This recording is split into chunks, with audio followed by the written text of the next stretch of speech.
Hello everybody. Today I'm going to talk about obstructive sleep apnea and snoring basically. So snoring itself is very common, isn't it? It occurs about 10% of the children, and not all the children who have snoring has obstructive sleep apnea. Things that can cause snoring including overweight, floppy muscles, and sometimes some medical conditions. Now, what is obstructive sleep apnea? It is a sleep problem. It affects breathing during sleep. All muscles relax during sleep, including your muscles of the throat and upper tubes like airways. When this happens, then less air move and in and out airways. And this can cause pause in the breathing. And this pause causes the apnea. So these are the useful, that is what I called, pausing of the breathing and causing the stopping of the breathing. That is most concerning. Now, what are the causes of obstructive sleep apnea? That actually affect 3% of the children. Most common are the big tonsils in the back of the throat and adenoid in the back of the throat. Some problem make obstructive sleep apnea more likely. That include increase the floppiness of your throat and air muscle.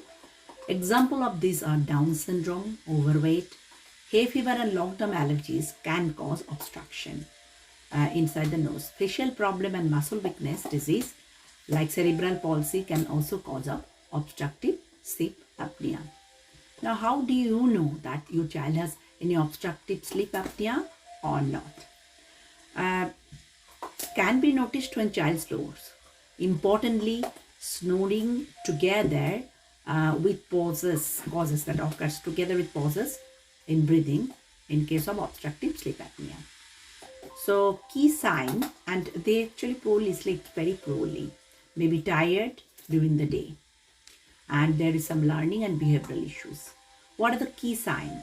Loud snoring during night, you can see, choking, gasping, difficulty in breathing, restless, unsettled, mouth breathing inside, you can see is breathing by the mouth, your child.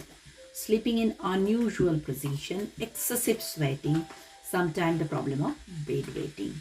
And as a result, during daytime, you can see they are difficult to wake up, feels tired in the morning, complain of morning headache, tiredness, irritability, difficulty in concentrating in school, behavioral and learning difficulty, blocked nose.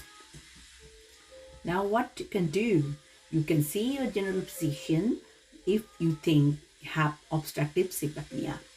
GP will refer the child to specialist who can deal with this problem. So this is a very important thing that you can, get help from the specialist. What are the thing usually done? Actually, it's overnight oxygen saturation study that can be done at home also. And this helped by whether a sleep study is needed. The sleep study helps to diagnose the obstructive sleep apnea. It is usually done overnight in the hospital, and parents can stay with child. And this study actually sees that oxygen and carbon dioxide level, that is, how much this is. That measures also heart rate, muscle activity, everything is measured in that sleep study. Now, what is the treatment? Actually, what is the cause of this obstructive sleep apnea? Of course, if overweight, weight reduction, dietary management, hay fever, allergy, that, and if there is a tonsil and adenoid, that needs to be operated. So these are actually directed to the cause. Hope this little talk helped to know about snoring and obstructive sleep apnea of child. We'll come with another talking next week. Bye-bye for today.